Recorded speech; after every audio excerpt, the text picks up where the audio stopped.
Well, so this is always a question. Does Mario, Luigi, and Wario? They all seem to be. I mean, well, Mario's considered what? Not that good now.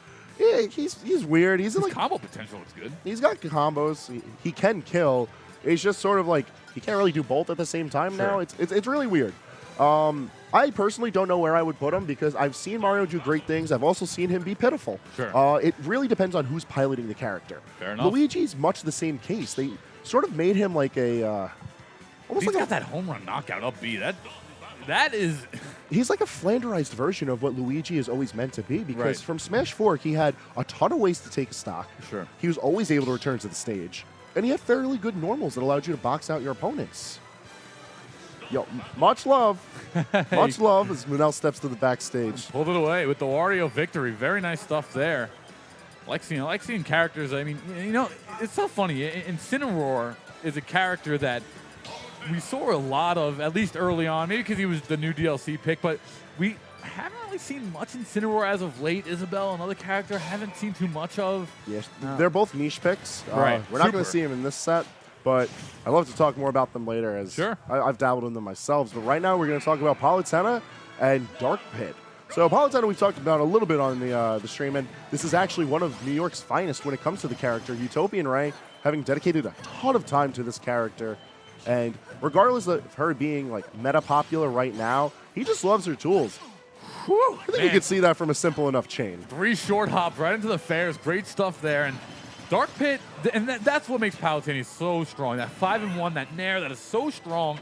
Not only that, so much priority, takes up a ton of space, and now she can play the ledge game better than almost anyone. She has a ton of tools that lets her lock her opponents at the ledge, and even if they do get themselves back onto the stage, she can constantly box out for stage control very easily. Her fair is very quick, non-committal poke tool. Her neutral air, I think it speaks for itself and what that move is able to do to a character. And then it is worth noting her dash attack and back air have upper body invulnerability because she uses her shield. And that's safe. She can just poke away with those. Wow, that's really strong tools. 109% though onto Cyber as UtopianRay is dominating the game so far as Palutena. And now Dark Pit, a character we don't see too often, and that's going to be a big punish there coming out from UtopianRay. Yeah, Pit and Dark Pit are finding themselves in a weird spot right now where everyone's recognized that they are definitely better than their previous iterations. They have a very confident combo game. Their hitboxes are a lot more standardized. The way that I describe it is that this character functions now. Like everything that he looks like he should be able to do, he can get done. Sure.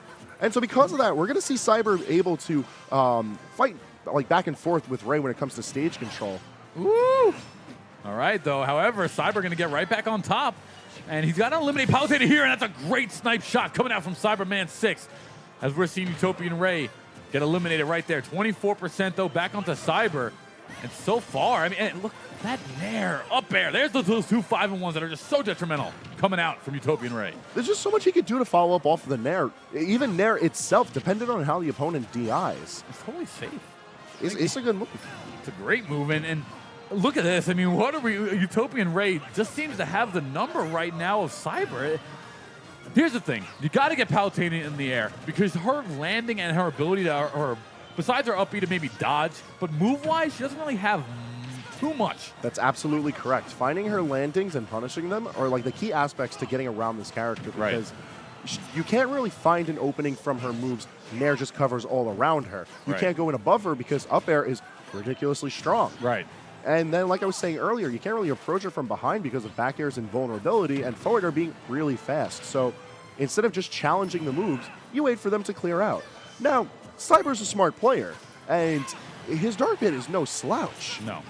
Ooh, but what a combination there coming out of UtopianRay. Knocking out Cyberman relatively early as he's on his second stop. UtopianRay is, and he only has 75%, so he can still do some damage here on this stop. That's Pit's game, right? Trying to do that ledge guard, arrow, poke, as well as get eliminations, control. This character has a lot of tools to play the ledge game, and he's able to do so very effectively.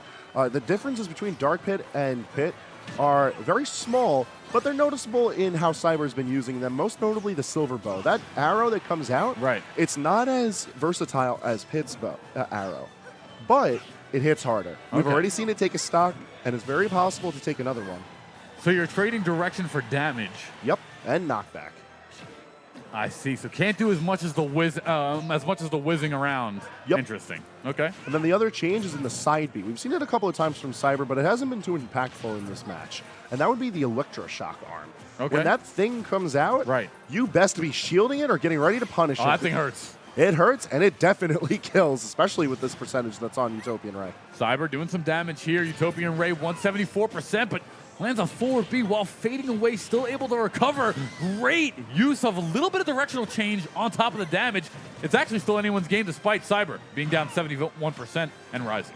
Yeah, we've seen that Ray has no issue with racking up damage on Cyber, and that's just sort of the bread and butter of the character, is that she can rack up tons of damage. But securing the kill has always been a bit of a struggle for her. Okay. And that's a bit more evident in her kit in Ultimate, because you need to either land Explosive Flame, which, as you've seen from this match, if you're able to weave around it or you pay attention to where it's landing, it's not as reliable as a projectile. And then her smash attacks themselves, they take a bit to wind up. You really have to read where your opponent's placing themselves in order to use those effectively. Really what we see so much, great parry coming out there, unable to transition. Cyber, though, not going away just yet, and that's going to do it. 115% adds the rage factor, as well as his strongest hitting move. Dark Pit walks away with that one, despite seeming to be pretty much losing the match. And it's in that struggle to kill that we saw Ray really fall apart at the end. Cyber wasn't calling himself out of it just yet. Right. And Electroshock Arm came into the kill, and I think that's why we didn't see it a lot during the beginning of Game 1. It's so that Cyber can hold on to it as almost like a trump card. Judging by the hand signals, Ray's just ready to run it completely back. They're going to go back to Battlefield. We're going to see the same characters used. And I think if we're going to see any changes here, it's that Cyber's not going to be afraid to go in on Ray, because he knows he doesn't have to be worrying about dying too often. And then I think Ray is going to be a bit more confident in how he tries to end out the stocks. We've seen him try to edge guard. Right. We've seen him try to poke away with back air, and while back air is very effective for ending the stocks, I think we'll probably be seeing a bit more of down tilt into forward air at the ledge, and potentially some up smashes from Ray. That's really was the thing that I'm most shocked about. I mean, especially when we go to Battlefield, this 3-platform stage, your up smash is priceless on this stage. Not only that, it knocks out at 67% with the right amount of rage on you. And we didn't see it at all in the last game. To me, that's the difference maker. It seems like every Palutena has this style where it's either they're an air tilt Palutena, or a lot of them go for more projectile-based into smashes. Don't get me wrong, tilt and obviously the air moves are the best ones that she has, but still, I mean, that up smash is phenomenal. Got to use it a little bit more. Now, in this particular matchup, I would say it's best that if Ray is to condition his opponent to constantly jump from the ledge. Right. And we started to see that towards the end of Game 1. I was actually very much expecting the up smash to end out that game. But in conditioning Cyber, it seems like it'll be fairly reliable. But finding a bit of the classic combo, getting down throw to up air, is going to be able to confirm that stock. That is not a true combo, by the way. Ray just sort of getting that and running away with it. But so he was kind of didn't hit a button, didn't get out of it. So really just ate it, and he was probably just waiting to see if he wasn't going to do it. But sometimes when you go into it instantly, combos that aren't guaranteed are still going to connect. Yeah, Ray was just feeling it. He managed to make it happen. Can't count out Cyber just yet. Almost taking that stock, but good DI is going to keep Ray in it. Okay, gets back into the ledge there. Ray using that up B to create some space. 6:07 remaining here. And that 136 is really going to help Ray here, because he has that knockback, that rage mechanic. 41% though for Cyber, but he is down a stock. And that's key to note, however, Cyber, he's up on the first set so far. He is. Ray still has a bit of a hill to climb here, and even in the set, it's not that safe of a lead, especially as he's only sitting with 55 and counting built up onto Cyber. But I think one thing he's got to do is really figure out the spacing that Cyber can control. We saw him trying to go for that counter, but just a little bit too far. I mean, look how that punish was phenomenal coming out from UtopianRay. Blocks the Electro Fist and winds up jump nairing to punish it to get the 5-1. Great stuff there. 2 stock apiece, but UtopianRay, great timing coming out. UtopianRay getting that second stock as he blows Cyber to obliteration. So it was a smart response from Cyber, but an even smarter response from Ray. We saw the Orbiters come out, and what those would do is protect him if Ray came up with an aerial or if he used the auto reticle. And we've seen those used to pressure Cyber earlier in the match. Those little bolts, those would get reflected back at double damage. And but in knowing that was the option, Explosive Flame, that doesn't cover beneath Pit and Dark Pit, so he's going to hold that as he sits on his last stock. 2 stocks still for UtopianRay, totally in the lead. And this is the dangerous part. Yes, you can come back from this and smash, but so far, not only Cyberman getting a little bit out-zoned and out-buttoned, but he's also out-stocked, and that's not a good combination. As we're seeing Cyberman trying to get something going, 4:35 remaining on the clock, but UtopianRay still sitting up a stock. Uh-oh. Yeah, because at its worst right now, what we see is UtopianRay just building up the damage, but going for the down air instead of the back air. And we see at its best. Yikes. Ray confirms the game 2 with 2 stocks up. All right, one set apiece here. Palutena taking that second one. Dark Pit and Cyberman played a much better first game. It didn't seem like Cyberman really got anything going, Hangman. On that second stock, kind of just got bullied around as we'll go to Cal's Pokemon lead. What song did he pick? Oh, I wasn't able to see the I text. wasn't watching either. Either way. All I know is that the Pokemon stages have some of the best music. That's so what they say. I love the Pokemon stages. The fact that so many of them are competitively viable. Right. I It's love nice. It, I Yeah, love we it. grew up with Pokemon. That was in our age group. So, you know, and speaking of Pokemon, not a lot of Pikachu play and Mewtwo play. We haven't seen too much of it, at least in this event today. Yeah, they've sort of been on the low. Really, the only Pokemon that you're going to see a lot of is going to be, oddly enough, Pichu and Jigglypuff. That's funny.